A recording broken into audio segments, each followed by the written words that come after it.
always taking care of me. I wanna follow where you are leading. Ooh, I don't wanna miss out on the good right now.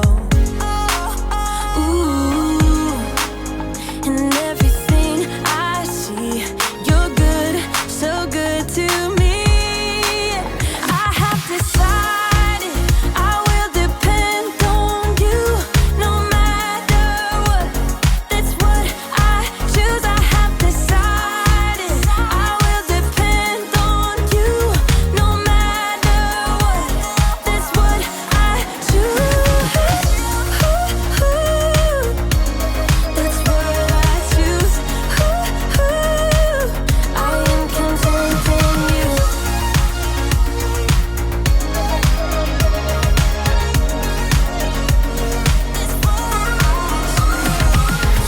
Thank you for all that you've given me. You are generous and good forever. Help me share the love you're showing me. I want everyone to know you better. Ooh, I don't wanna miss out on the good right now.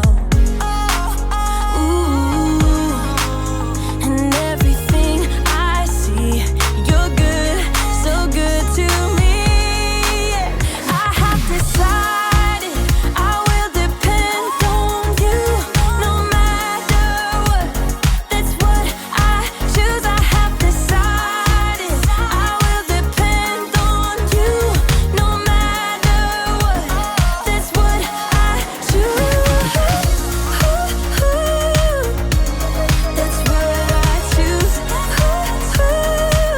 I am content in you. That's what I choose. I am content in you.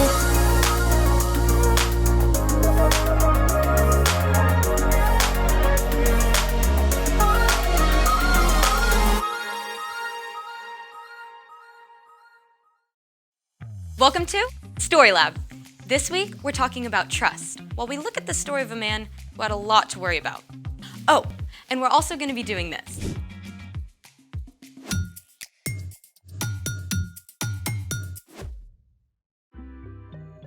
Hey, I'm Skylar, and this is Sebastian. And we're talking about trust, which is putting your confidence in someone you can depend on.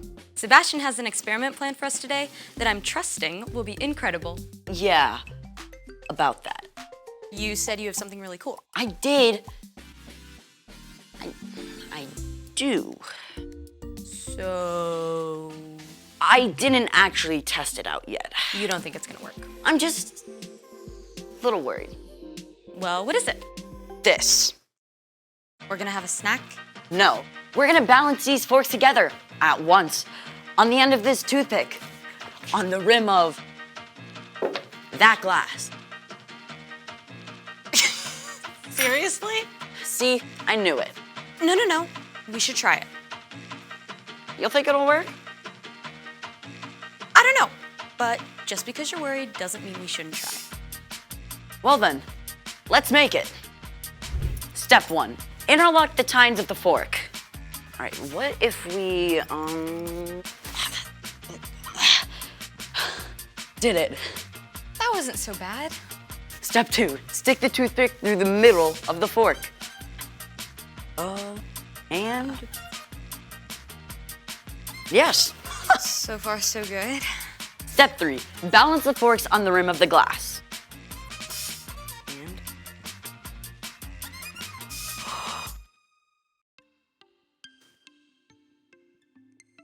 See?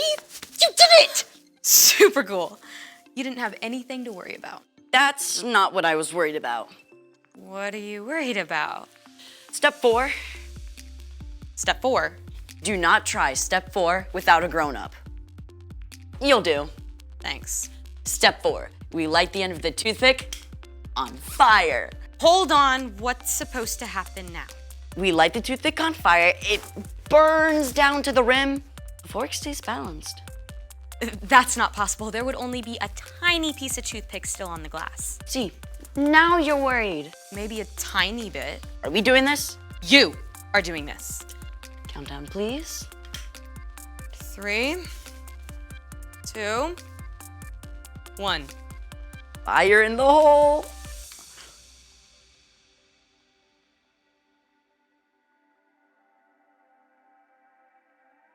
What? How is this happening? Hold on. So turns out the center of gravity where both forks balance is actually below the pivot point where the toothpick balances on the cup, which is why it stayed up balanced when the toothpicks were burned up. Incredible. I was right to trust you. Never had a doubt. Uh-huh. It's time for... The story before the story. Today, we're in the very first book of the Old Testament, Genesis. The incredible world God made was broken. But God had a plan to bless the whole world through one family, God chose Abraham, who had a son named Isaac. who had twin sons named Esau and Jacob. Jacob tricked his big brother out of his rights and blessing as the oldest. And Esau was so angry that Jacob ran away for more than 20 years, which is where our story starts. Take it away. Hey everyone, I'm Erica. Let's talk about Jacob and Esau. Things had been bad between these brothers their entire lives. So bad that Jacob stayed away for 20 whole years. Jacob had been living with his uncle Laban, and he had a big family of his own with lots of kids. But then, God spoke to him. Go back to your father's land and to your relatives. I will be with you. Now, if you were Jacob, you'd probably be feeling all kinds of things. First of all, you might be kind of excited about getting to go home after so long. But at the same time, when you last saw your brother Esau, he was so angry, he wanted to kill you. Is he still mad? Or has he cooled down? Maybe you can actually hang out and be friends, or not. Jacob set out with his whole family, and when he got close to home, he decided to play it safe. So, he sent a message to Esau. I don't want my brother to think I'm coming home to beg for help or anything, so tell him I've been staying with Laban and become wealthy. Now I hope I can please you.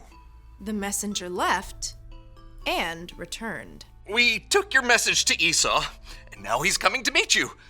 With 400 men! Say what? 400 men does not sound like a welcoming party. 400 men sounds like an army. Jacob was worried. Jacob separated his family and his herds into two groups, figuring if Esau attacked one group, the other group could escape. But then he did something a little more helpful. He remembered to talk to God.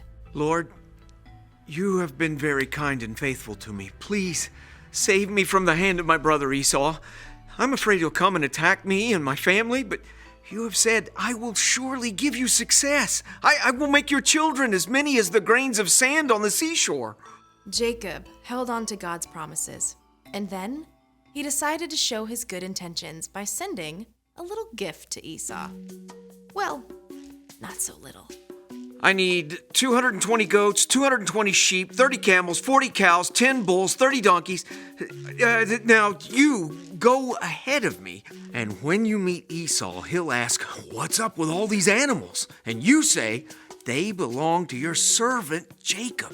They are a gift to you. Jacob is coming behind. On it. Me too. Ditto. The whole time, Jacob was thinking, all these gifts will give Esau time to cool down, and then maybe when he finally sees me, he'll welcome me. Jacob even sent his whole family ahead, across the river, figuring that Esau would not hurt them. Then, Jacob spent the night alone, wrestling with God. Literally. But that's another story. In the morning, Jacob looked up and saw Esau coming, with 400 men. After all he'd done, Jacob was still worried. But this time, he didn't hide behind his family or gifts. He went on ahead. And as Jacob neared Esau, he bowed down to the ground, 7 times. It's the moment we've all been waiting for. The brothers finally meet. Jacob and his whole family are all tensed up because this could turn into all-out war at any second. But instead, Esau ran to Jacob. He hugged him and kissed him, and both brothers wept for joy. After all that time, their family was reunited. Esau asked, Who are all these people with you? They are the children God has so kindly given me. Why did you send all those herds I saw? I hoped I could do something to please you. I already have plenty, brother. Keep them. No, please, accept this gift. Seeing your face is like seeing the face of God. Then Esau went back to his home, and Jacob camped with his family in Canaan. The end! Wow. Jacob was so worried, but what he was afraid of didn't happen. Kind of sounds a lot like me today. I mean, I spend time stressing about something and then it turns out okay. It's super easy to do that, but you can trust God with the little stuff and the big stuff too. Jesus did that. I mean, even when he knew he was going to be arrested, he talked to God about it. And then he trusted God to be with him through everything. That's right. You know, talking with God is a big part of trusting God. So, what's our part in this story? Well, maybe you're really worried about a big test. You can ask God to help you study and give you a clear mind. And then trust that you'll be okay, no matter how the test goes. Or your parents are going on a big trip, and you'll be staying with your grandma for a whole week.